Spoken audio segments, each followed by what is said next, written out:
أعوذ بالله من الشيطان الرجيم. بسم الله الرحمن الرحيم. قال الملأ الذين استكبروا من قومه لنخرجنك يا شعيب والذين آمنوا معك من قريتنا أو لتعودن في ملتنا قال أولو كنا كارهين قد افترينا على الله كذبا إن عدنا في ملتكم بعد إذ نجانا الله منها وما يكون لنا أن نعود فيها إلا أن يشاء الله ربنا وسع ربنا كل شيء علما على الله توكلنا ربنا افتح بيننا وبين قومنا بالحق وأنت خير الفاتحين. وقال الملأ الذين كفروا من قومه لئن اتبعتم شعيبا إنكم إذا لخاسرون فأخذتهم الرجفة فأصبحوا في دارهم جاثمين.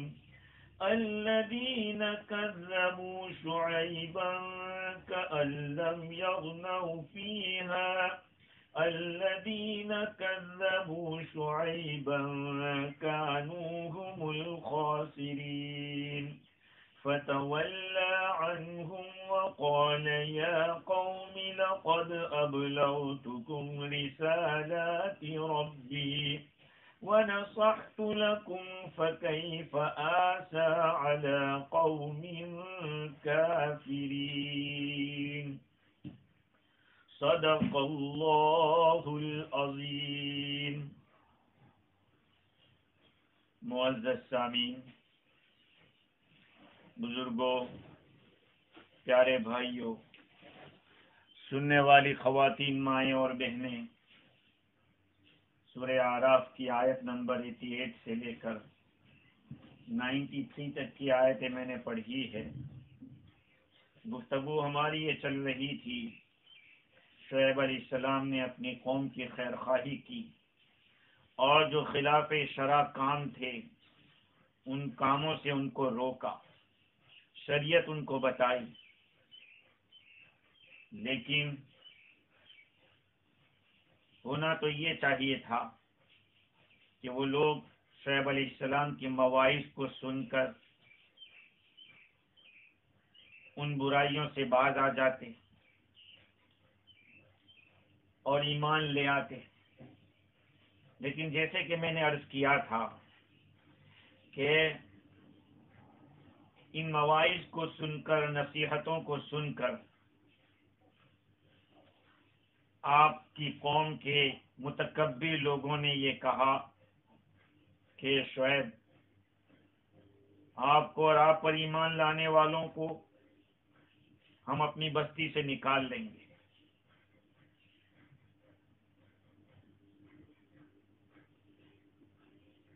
مطلب یہ ہے کہ پہلے آپ کا تذکرہ کیا، لنخرجنک، آپ کو ضرور نکال لیں گے شعیب، اور پھر ایمان والے جو آپ کے تابع تھے، والذین آمنوا معک،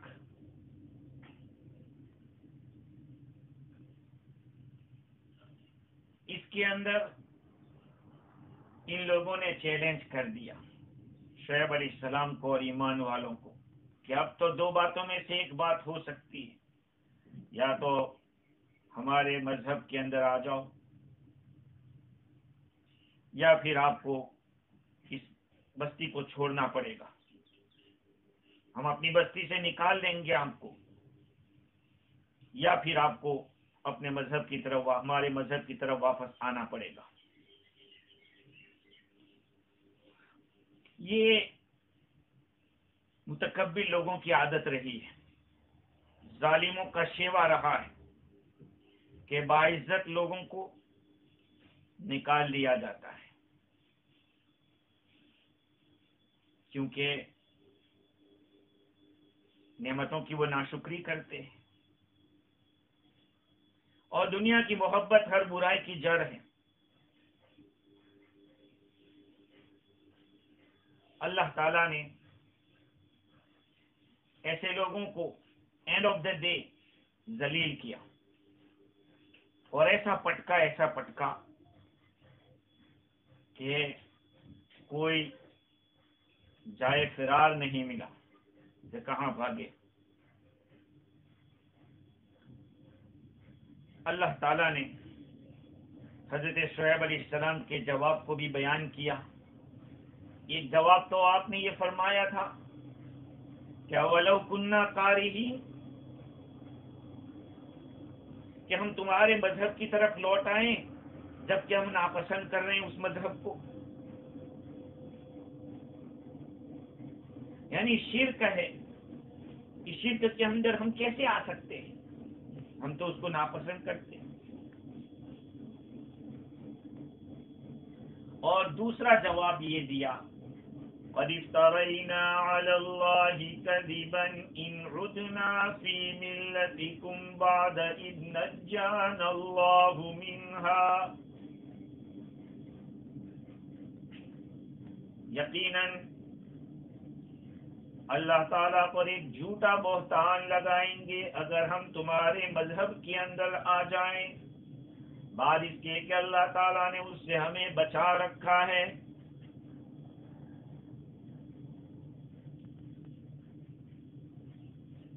وَمَا يَكُونُ لَنَا أَن نَّعُودَ فِيهَا إِلَّا أَن يَشَاءَ اللَّهُ رَبُّنَا، اور ہم کیسے لوٹ سکتے ہیں؟ وَمَا يَكُونُ لَنَا، ہمارے لیے بالکل جائز نہیں کہ ہم تمہارے مذہب میں آ جائیں مگر یہ کہ ہمارا رب چاہے۔ اس آیت کریمہ کے اندر اہل سنت والجماعت نے اس بات کو بطور دلیل کے اختیار کیا ہے کہ ایمان اور کفر اللہ کی مشیت سے ہے۔ ہاں، معتزلہ یہ کہتے ہیں کہ اللہ تو صرف خیر اور بھلائی کا ارادہ کرتا ہے، یہ معتزلہ کا کہنا یہ ہے۔ بڑی لمبی بحث ہے، میں اختصار کے ساتھ عرض کرتا ہوں کہ اہل سنت والجماعت کا کہنا یہ کہ دیکھو اس آیت میں حضرت شعیب علیہ السلام نے ان کو یہ فرمایا کہ اگر ہم تمہارے مذہب میں لوٹ آتے ہیں بعد اس کے کہ اللہ نے ہم کو بچا کے رکھا ہے، اللہ نے بچا کے رکھا ہے، کفر سے اس نے ہمیں دور رکھا ہے۔ اگر بندے کے فعل سے ہی ایمان ہوتا تو کفر سے نجات بھی بندے ہی سے ہوتی۔ یہاں تو اللہ فرمایا کہ حضرت شعیب علیہ السلام فرمایا کہ اللہ نے ہم کو نجات دی ہے۔ معلوم ہوا کہ ایمان بھی اللہ کی طرف سے، اور بندہ اگر کفر کرے گا تو اللہ کے ارادے کے بغیر دنیا میں کوئی چیز وجود میں نہیں آتی۔ بندہ اس کو اختیار کرے گا تو اللہ کا فیصلہ بھی وہ ہو جائے گا۔ اور اہل سنت والجماعت نے دوسرا طریقہ اس طرح سے یہاں پر اپنے مسئلے کو ثابت کرنے کے لیے اختیار کیا کہ شعیب علیہ السلام نے فرمایا کہ ہمارے لیے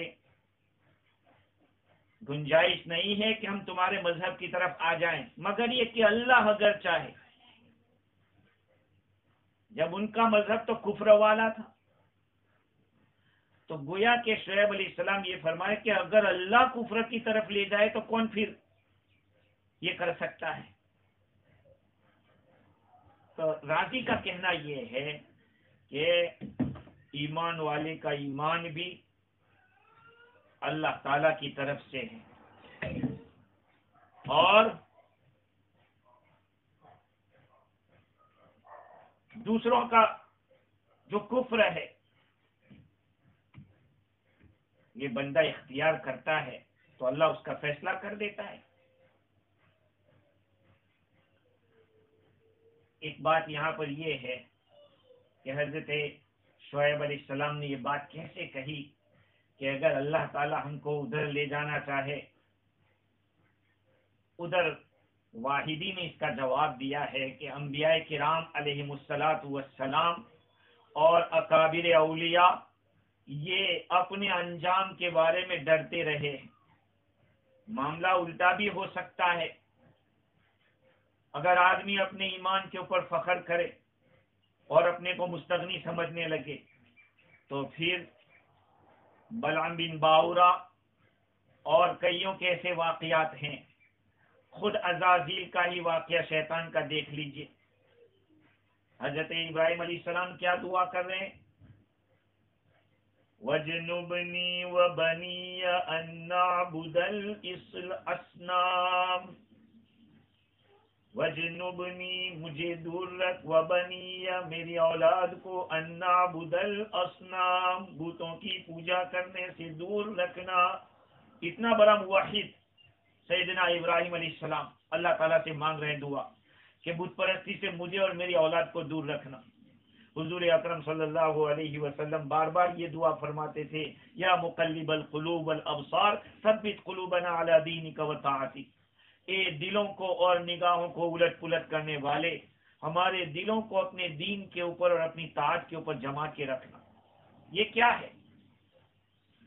ثابت قدمی ایمان کے اوپر۔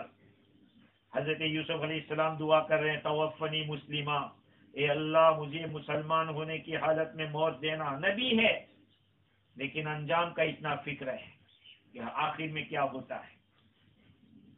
خیر، تو بات یہ چل رہی تھی کہ اہل سنت والجماعت نے اس آیت کریمہ سے اس طرح استدلال کیا کہ ایمان اور کفر یہ سب اللہ کی طرف سے ہے۔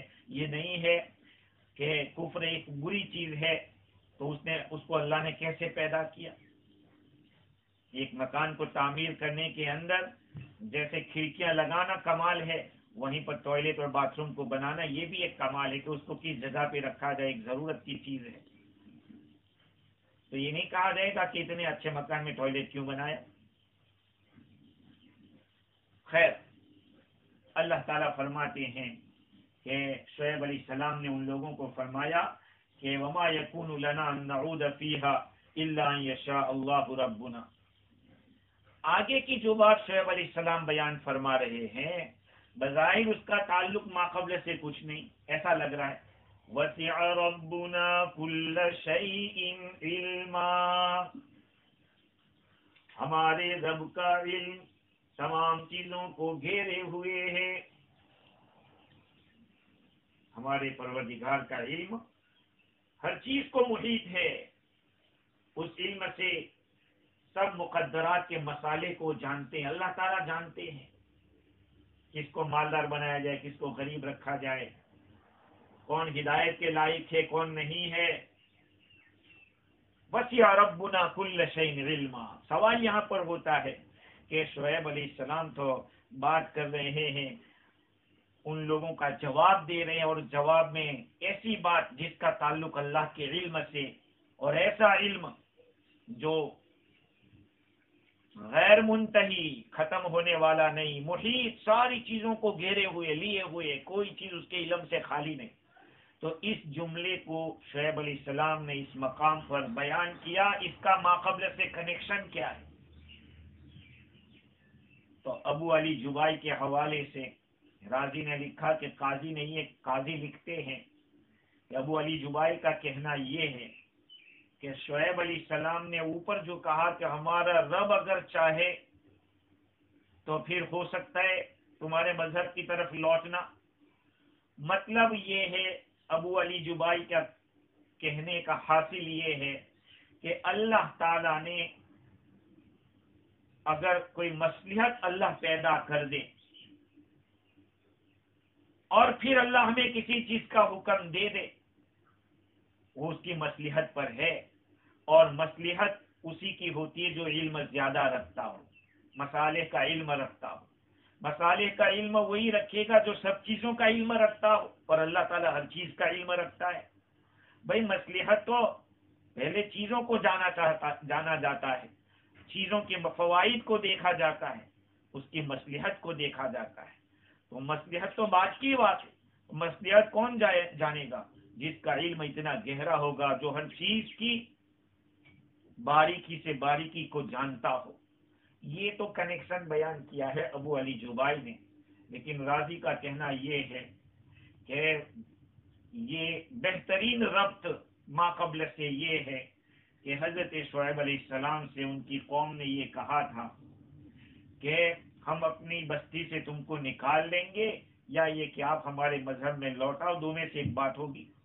شعیب علیہ السلام نے فرمایا کہ تم دو ہی بات کرتے ہو، ہمارے رب کا علم بہت زیادہ ہے، وہ تیسری بات بھی نکال سکتا ہے۔ ہمارے رب کا علم بہت زیادہ ہے، ہر چیز کو محیط ہے، تمہارے پاس تو دو ہی باتیں، یا تو بستی سے نکل جاؤ، یا یہ کہ ہمارے دھرم میں آ جاؤ۔ ہمارے رب کے پاس تیسری بات بھی ہے، اور اس کا علم بہت زیادہ کشادہ ہے۔ اور وہ تیسری چیز کیا ہے کہ ہم اس بستی میں رہیں اور تمہارے دھرم میں داخل نہ ہو۔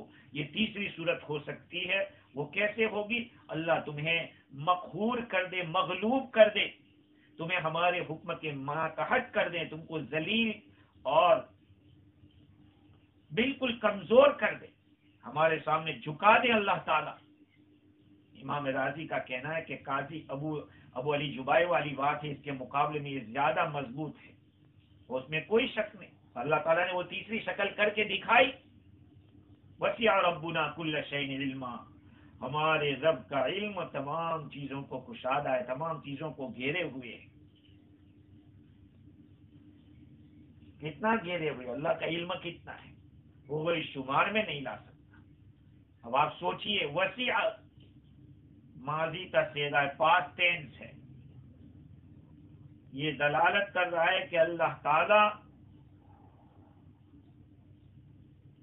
تمام جزئیات کو، تمام باریکیوں کو، تمام سنگل چیزوں کو، سب کو جانتا ہے اللہ تعالی، وہ ہمیشہ سے ہے۔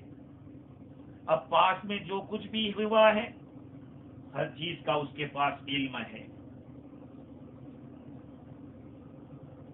اب دیکھیے، جب اللہ تعالی پہلے سے ہے اور پہلے سے تمام معلومات کو جانتے ہیں، اور اللہ تعالیٰ کے معلومات کے، اللہ کے علم میں جتنی چیزیں اس میں کوئی چینجنگ نہیں آ سکتی، لہذا یہ لازم ہوا کہ احکام بھی ثابت ہو چکے ہیں، قلم بھی لکھ کے خشک ہو گئے ہیں۔ لکی وہ ہوگا جو اللہ کے علم میں لکی ہے، اور ان لکی وہ ہوگا جو اللہ کے علم میں ان لکی ہے۔ امام راضی نے کچھ تفصیلات لکھی کہ اللہ تعالیٰ کے علم کو کتنا کشادہ۔ آپ دیکھیے، جتنی بھی چیزیں دنیا کے اندر ہیں، ان تمام چیزوں کے وجود کو آپ دیکھیں، اس کا تعلق زمانے سے تین ہوتے ہیں: ماضی، حال اور استقبال۔ گزرا ہوا زمانہ، کنٹینیو جو چل رہا ہے وہ، اور فیوچر، آئندہ، مستقبل کا جو ہوگا، وہ تین زمانے۔ اور ایک چیز اور ہو سکتی ہے کہ چیز کا وجود ہی نہ ہو، معدوم تھی ہی نہیں وہ چیز۔ یہ چار چیزیں ہو گئی۔ کوئی بھی چیز ہوگی وہ ماضی میں، پاسٹ ٹینس میں کیا تھی، آئندہ کیا ہو سکتی ہے، ابھی کیا ہے، یا وہ پہلے نہیں تھی۔ یہ چار حالات ہوتے ہیں۔ ان چار حالات کو پھر چار حالات کے ساتھ لگائیں، کہ جیسے کہ ایک چیز ماضی میں تھی، بھئی کیسے آئی یہ چیز؟ ایک، اگر یہ چیز پہلے نہ بنی ہوتی بلکہ حاضر ہوتی تو کیا ہوتا، یا مستقبل میں آتی تو کیا ہوتا، یا معدوم ہوتی تو کیا ہوتا۔ یہ چار چیزیں ہو گئی، تو چار کو چار میں ضرب دیا تو 16 ہو جاتی ہے۔ یہی حال حاضر کے ساتھ ہوگا، حال کے ساتھ ہوگا، یہی حال استقبال کے ساتھ ہوگا۔ ایک چیز معدوم تھی اور معدوم ہے، اگر وہ معدوم نہ رہے اور آ جاوے تو کیا ہوگا؟ ابھی وہ چیز ہوتی تو کیا، پہلے سے بن گئی ہوئی ہوتی تو کیا ہوتا؟ یہ 4 کو 4 میں ضرب دینے سے اس طرح 16 شکلیں ہوتی. ان 16 شکلوں کے اندر ہر چیز میں ایک اس کا ذائقہ ہوتا ہے، ایک اس کی بو ہوتی ہے، اسمیل ہوتی ہے، اور اس کے ساتھ ساتھ ان کا کلر ہوتا ہے، ان کی ذات ہوتی ہے. راضی نے کہا کہ آپ ہر ایک سنگل چیز کو لے کر چلے جائیے، ان کے یہ تمام حالات کو اللہ جانتا ہے. اب اللہ کا علم کتنا ہوگا؟ اور راضی نے یہ بھی لکھا کہ اگر یہ تفصیلات آپ جانو تو آپ کی عقل میں یہ بات آئے گی کہ وسع ربنا کل شیء علما کی حقیقت کیا ہے. وہ ایک ایسا سمندر ہے کہ جہاں عقل مندوں کی عقلیں جمع ہو کر بھی پہنچ نہیں سکتی. اس کے ساحل تک پہنچنے کے جو قدم چلتی ہے اس کا بھی تو پہلا قدم ہے یہ ہے. اور تفسیر روح البیان والے نے اللہ تعالیٰ کے علم کے بارے میں لکھا کہ جو چیز ہو چکی ہے یا ہوگی ان میں اللہ تعالیٰ کی عبادتیں ہیں، بندوں کے ارادے ہیں، بندوں کی نیتیں ہیں، بندوں کے حالات ہیں. یہ ساری چیزوں کو جمع کیا جائے تو کتنی چیزیں ہو جائے گا؟ ساری چیزوں کا علم اللہ تعالیٰ کے پاس ہے. وسع ربنا کل شیء علما. آج دنیا کے اندر ایک چھوٹی سی چپ ہوتی ہے، اس میں پورے گاؤں کے لوگوں کے حالات لکھے ہوئے ہوتے. چھوٹی سی چپ. یہ اسباب کی دنیا میں کہہ رہا ہوں، یہ تو مسبب الاسباب کی بات ہے کہ اس کا علم کتنا ہوگا ہمارے تصور سے باہر ہے. علی اللہ توکلنا ربنا افتح بیننا وبین قومنا بالحق وانت خیر الفاتحین. شعیب علیہ السلام نے اپنی بات کو ختم کرتے کرتے 2 باتوں کا تذکرہ کیا. ایک علی اللہ توکلنا، اللہ ہی پر ہم نے بھروسہ کیا ہے، ایک بات. اور دوسرا ربنا افتح بیننا وبین قومنا بالحق، اے ہمارے رب ہمارے درمیان اور ہماری قوم کے درمیان انصاف کے ساتھ فیصلہ فرما. وانت خیر الفاتحین، اور تو ہی بہترین فیصلہ کرنے والا ہے. ایک تو توکل کیا اللہ تعالیٰ پر کہ میں اللہ تعالیٰ پر توکل کرتا ہوں. شعیب علیہ السلام نے پوری محنت کر دی، جتنی محنت ہو سکتی تھی، الگ الگ اینگل سے ان کو سمجھایا. اب توکل کا معاملہ ہے، بندہ اپنی عاجزی اور اپنی کمزوری کا اظہار اس طرح کر رہا ہے کہ بھئی معاملہ تو اللہ کے حوالے ہے، ہم تو اللہ پر توکل کرتے ہیں. اور تفویض ہے، یہ کمالات نبوت میں سے مفتی شفیع صاحب رحمۃ اللہ علیہ فرماتے ہیں کہ یہ کمالات نبوت میں سے ہے کہ ہم کیا ہیں جو کسی کام کے کرنے یا اس سے بچنے کا دعویٰ کر سکے. کسی نیکی کا کرنا یا برائی سے بچنا سب اللہ ہی کے فضل سے ہے. وہ آپ نے فرمایا تھا الا یشاء اللہ ربنا، مگر یہ کہ ہمارا رب چاہے. تو ہم کیا چاہ سکتے ہیں؟ ہماری چاہت کیا ہو سکتی ہے اور ہمارے ارادے کیا، ہماری طاقت کیا؟ یہ ہم لوگ ہیں کہ 25 سال کے پلان بنا کے بیٹھتے ہیں، ٹھکانہ تو ہے نہیں کہ صبح ہوگی شام ہوگی کہ نہیں. ایسے لمبے لمبے پلان بنا کے بیٹھتے ہیں. بہترین اسلم طریقہ یہی ہے کہ تفویض اختیار کی جائے، اللہ کے حوالے کیا جائے. اللہ ہم سب کو توفیق عطا فرمائے. دیکھو نبی بھی تفویض اور عاجزی کا اظہار کر رہے ہیں. کسی نیکی کا کرنا یا برائی سے بچنا سب اللہ ہی کے فضل سے ہوتا ہے. نبی اکرم صلی اللہ علیہ وسلم نے کیا فرمایا تھا صحابہ کرام سے؟ لولا اللہ مہتدینا ولا تصدقنا ولا صلینا. اگر اللہ کا فضل نہ ہوتا تو ہمیں صحیح راستے کی ہدایت نہ ہوتی، نہ ہم صدقہ خیرات کر پاتے، نہ نماز پڑھ سکتے۔ یہ ساری باتیں حضرت شعیب علیہ السلام نے کی، توکل کی بات، اس کے بعد دعا کی، ربنا افتح بیننا، افتح کے معنی فتح کے معنی تو کھولنے کے آتے۔ اس سے علماء نے اس کی تفسیر میں مختلف اقوال لکھے۔ ابن عباس رضی اللہ عنہما، حضرت حسن، قتادہ، سدی، یہ سب تو ترجمہ کرتے احکم وقضی، تو فیصلہ کر دے، حکم لگا دے، ربنا، اے اللہ تو حکم فرما ہمارے درمیان اور ان کے درمیان۔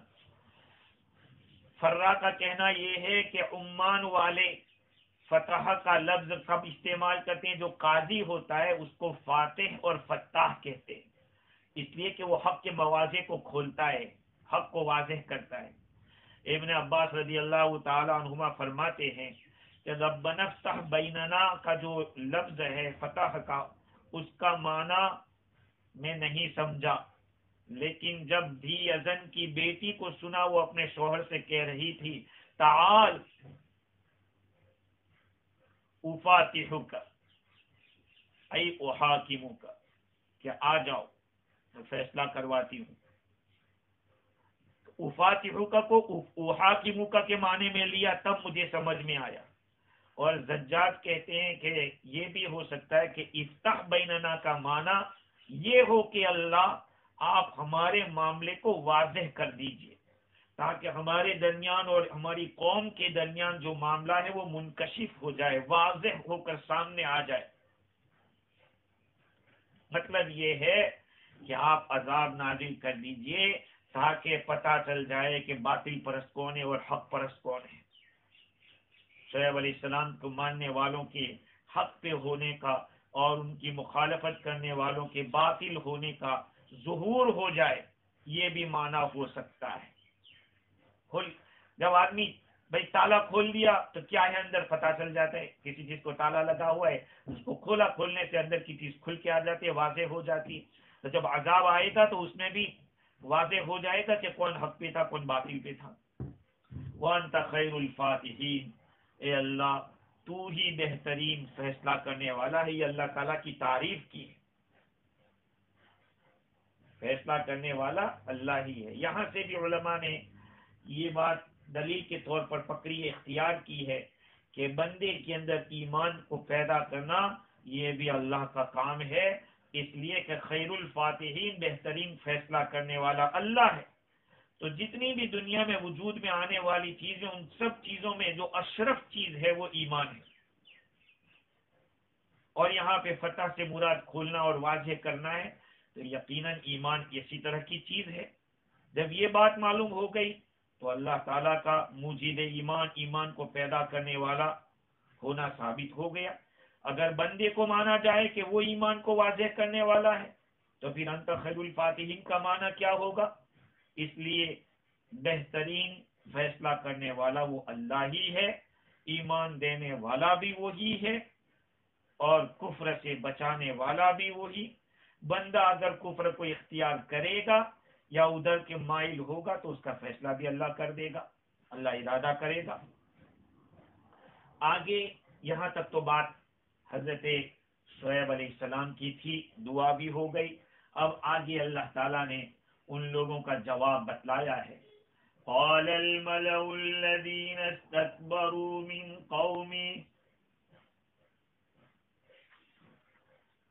قال الملأ الذين كفروا من قومه، حضرت شعیب علیہ السلام کی قوم کے ان سرداروں نے کہا جنہوں نے کفر کیا تھا، لئن اتبعتم شعیبا انکم اذا لخاسرون، اگر تم لوگوں نے شعیب کا اتباع کیا تو یقیناً تم خسارہ اٹھانے والے، نقصان اٹھانے والے ہوں گے۔ یہ ان لوگوں نے جواب دیا۔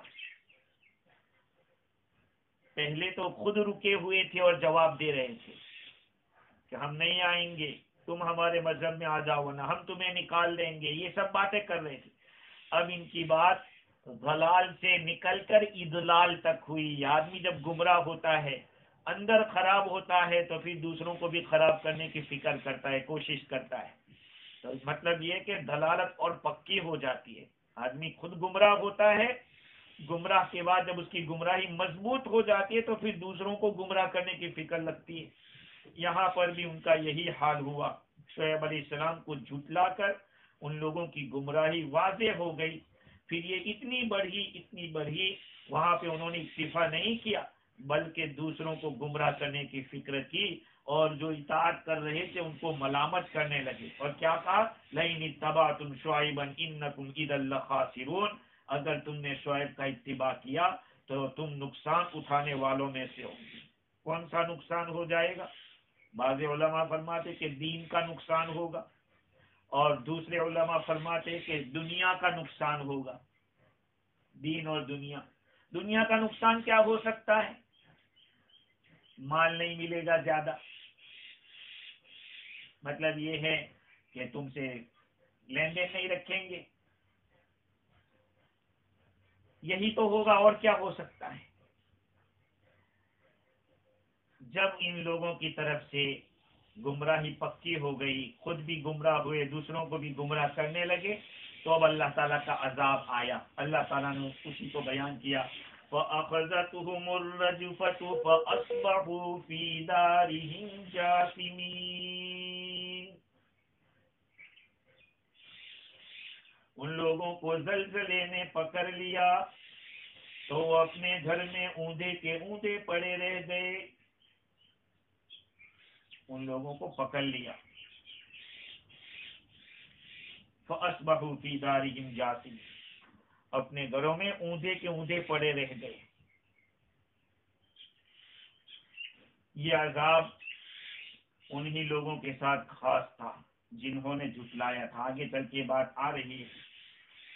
اللہ تعالیٰ نے عذاب کی شکل سے ان کے اوپر بھیجا تھا. زلزلہ آیا جس سے وہ اپنے گھروں میں اوندے کے اوندے رہ گئے. اس آیت میں زلزلے کا تذکرہ ہے. دوسری ایک آیت میں فَأَخَذَهُمْ عَذَابُ يَوْمِ الظُّلَّةِ کا لفظ ہے. ان کو یوم ذلہ کے عذاب نے، صائبان کے دن کے عذاب نے پکڑ لیا.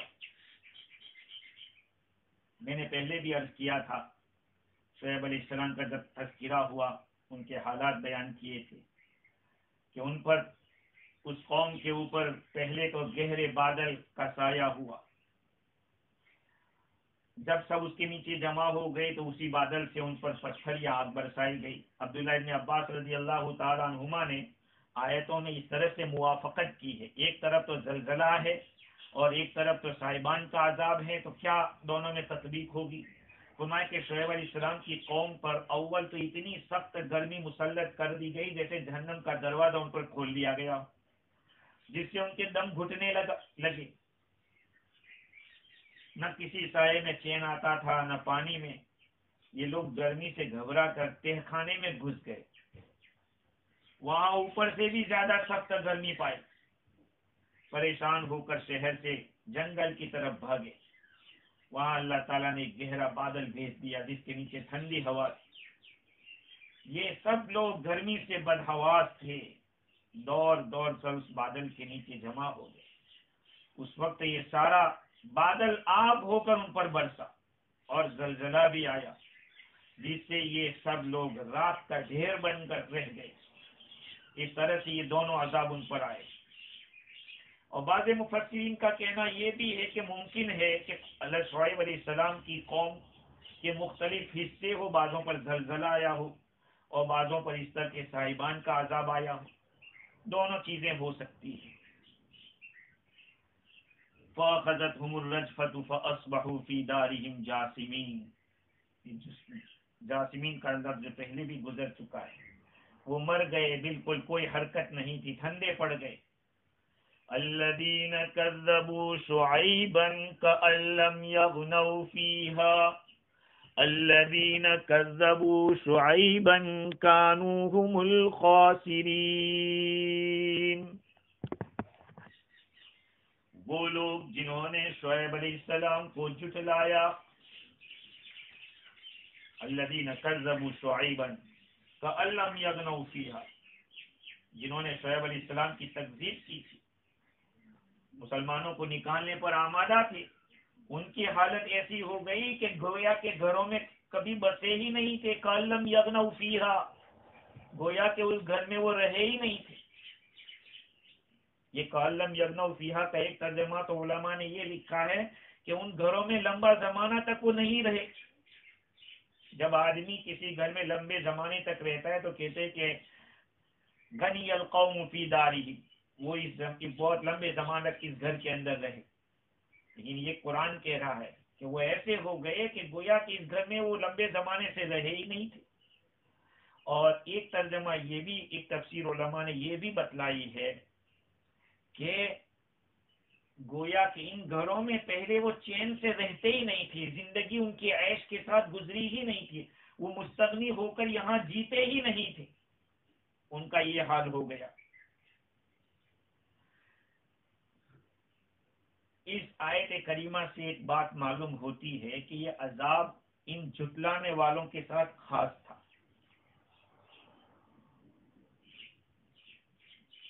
کیوں؟ اس لیے کہ عذاب بھیجنے والی ذات وہ فاعل مختار اللہ کی ذات تھی،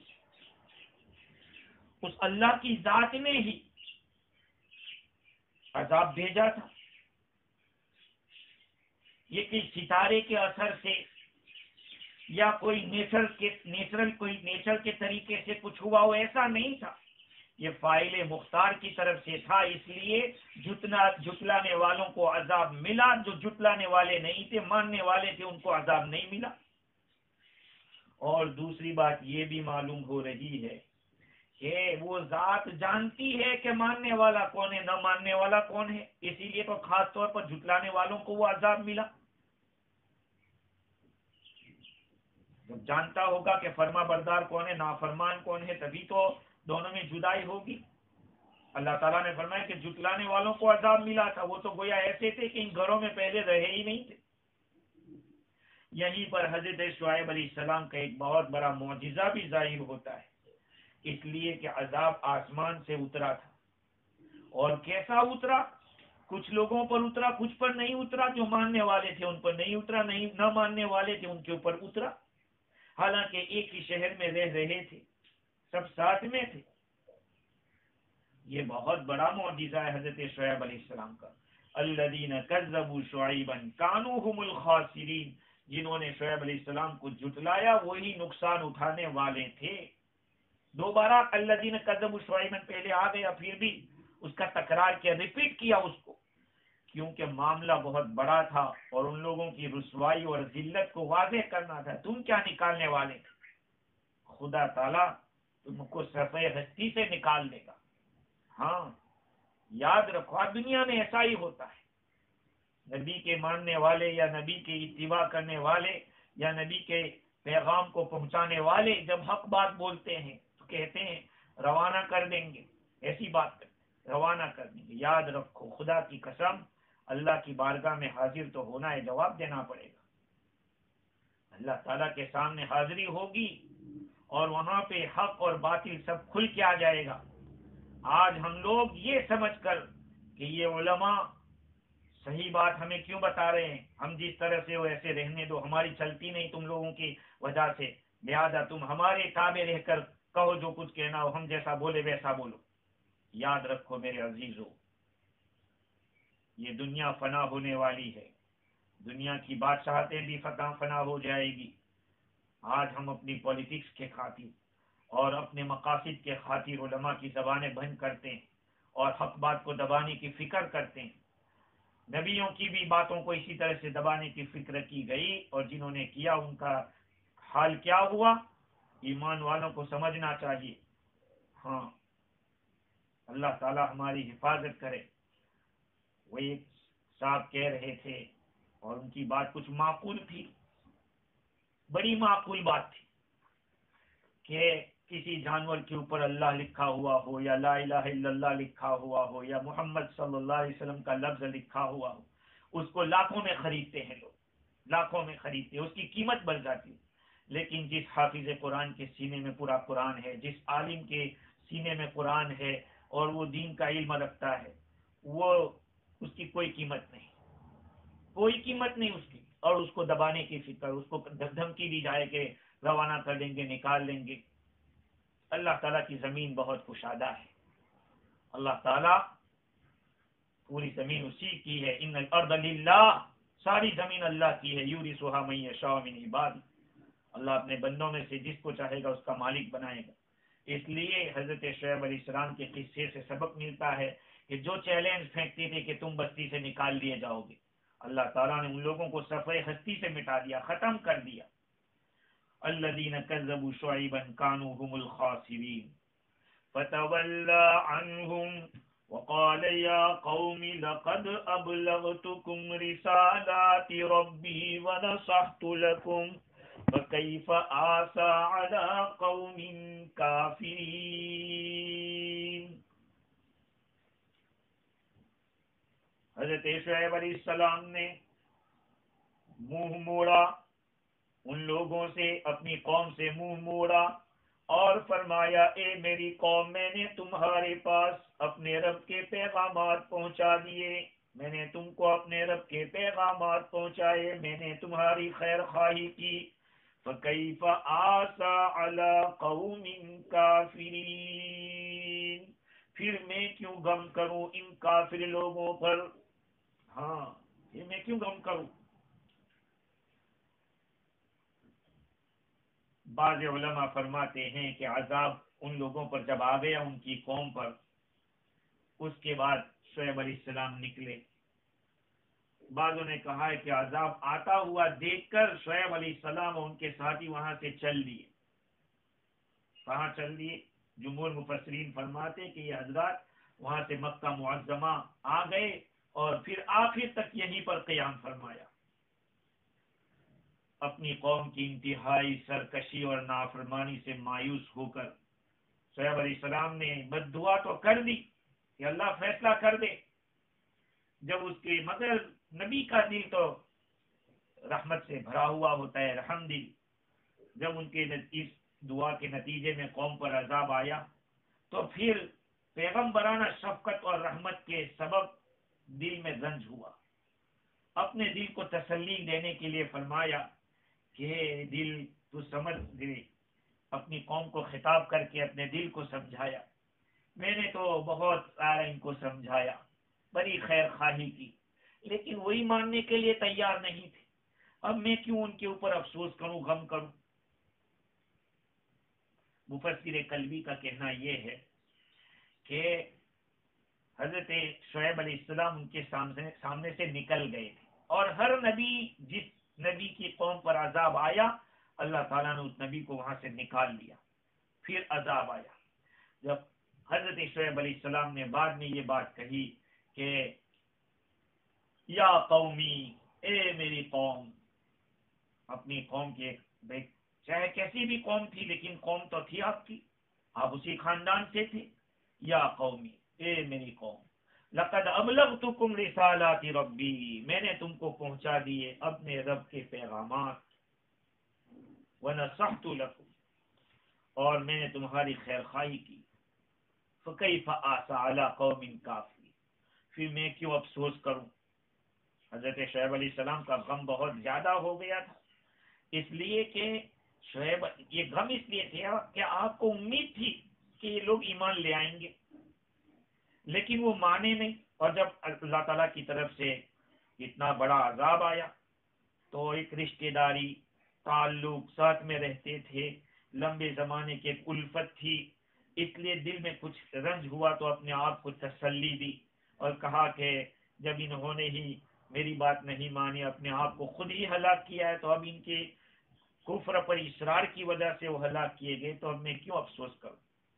اور بعض حضرات کا کہنا یہ ہے کہ میں نے اپنا عذر بتلا رہے ہیں کہ میری طرف سے تو کوئی کوتاہی نہیں تھی، میں نے ابلاغ، دعوت کا جو کام کرنا تھا، پہنچانا تھا، وہ بھی مکمل کیا، خیر خواہی بھی کی، اپنے رب کے عذاب سے ان کو ڈرایا بھی، لیکن میری بات کو سنا نہیں، میری نصیحت کو قبول نہیں کیا، تو اب میں کیوں افسوس کروں آپ لوگوں کے اوپر، فکیف آسى علی قوم کافرین۔